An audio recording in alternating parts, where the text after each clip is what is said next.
大家好，欢迎收看一尸两面，我是林佩琪。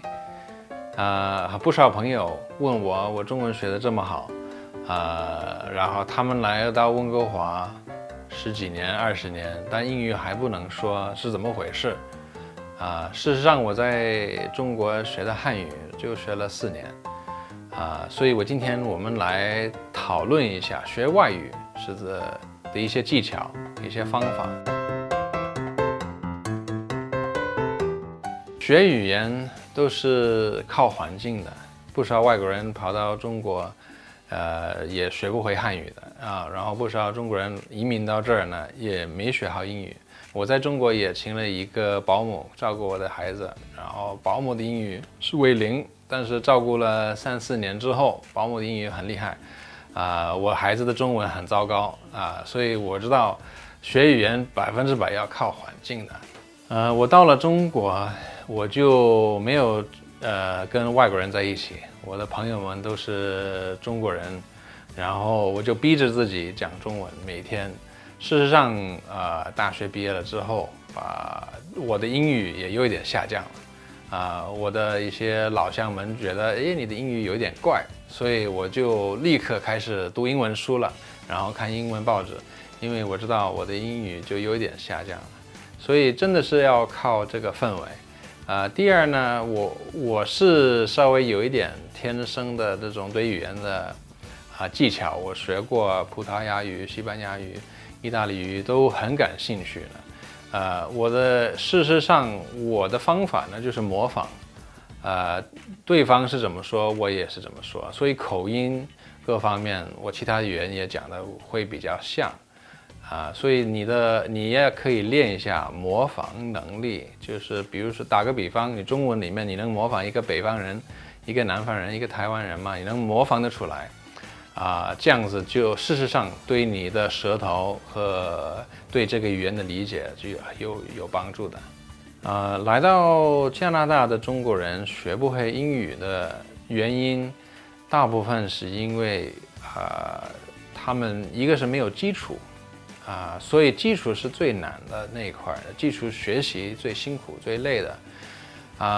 然后呢没在那个氛围里面，所以呢学起来就非常辛苦，但是呢我见过的另外一个大问题是他们学习的方法有问题，他只见过学生学习的那种方法，就要背课文，要拿出一份字典出来，背900句那些。事实上，对一个成年人来说，已经是没有用的。咱们不是学生，所以最关键的是要用。你会2句英语，你就天天用，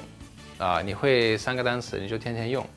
事实上，英文的一些比较好玩的句子，我们都喜欢说 "Long time no see"， 事实上也是从中文翻译出来的，好久不见。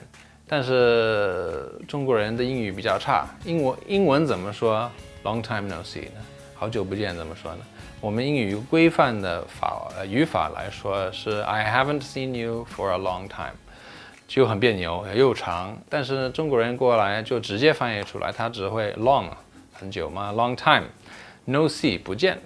这样子我们一听就觉得舒服了，这个是不错的。这样我们就开始说了，都不知道是中国人发明的。中国人也很怕说错了，也很怕自己没水平不敢讲，当然这个导致他们更学不会。我们事实上不会觉得因为你说英语说的比较一般有怎么样的呢？我们觉得你能够说几句已经很厉害了。所以我认识的西人邻居，他觉得那个中国邻居只会3句话，每天过来都是说这句话，他也觉得挺好的呢。中国人学英语有的时候因为犯了一些错误，他会更害羞，更担心说话呢。事实上没必要，要努力一点的去听懂对方说的话才说 yes。我一个朋友去到英国，我跟他说不要说 yes， 他就进去到海关那里全说 no， 也导致很多不好的结果了。所以他终于有一个人帮他翻译了，他才能过关。但是呢，我们不应该那么怕说语言，我们像小孩一样的，我们学母语的时候也是0岁开始，我们就先听，说话1、2岁也说得很糟糕，人家也没法听懂，但是呢也照样的说下去。所以，我的中文开始说也是非常的大胆的说错，然后呢慢慢的优化了。所以我在厦门大学的时候也经常会遇到一些问题，最常见的问题是听不懂4跟10，知道福建人说的有一点4跟10差不多嘛，10块钱跟4块钱我分不清，结果买菜的时候经常买贵了就觉得他的数学有问题，怎么4块钱就变成14块钱，就他们说的不太标准但是呢讲一个笑话，我自己是拍了照片，很喜欢拍照片。我在厦大要洗胶卷的时候，我的中文水平很糟糕，我就查了一下英文的 develop film， 那胶卷我查清楚了，这个没错，但 develop 也有发展的意思，所以我就很得意的翻译好了，到了那个商店去问他能不能发展这卷照片，我想发展，他说要洗，我说不要洗。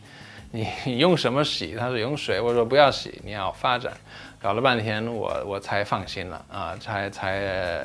理解了，互相的理解。但是这样的经验呢，让我一辈子忘不掉洗胶卷是什么意思。所以事实上，你体验到你的经验，你的体验也会让你学语言学得更快。当然，比较靠谱的方法，而且也可以说是比较好玩的呢，是浸泡式的学语言，学一个外语，把你丢到英语基础为0，把你丢到一个100%英文的环境里面，看你能不能生存下去。我广州认识一个朋友，他在广州10几年，他中文很糟糕，我就安排他出去旅游，然后我就告诉他有人会说英文。后来他才发现没有，所以1周回来之后，他当然骂了我，就很生气。但是他的中文确实有提高，所以在加拿大一样的，你可以跑到一些中国人很少的地方，专门去一个没有华人的银行开户或者办理一些事情，这样子你就逼着自己锻炼出来你的英语。感谢收看本次节目，我是林佩吉，拜拜。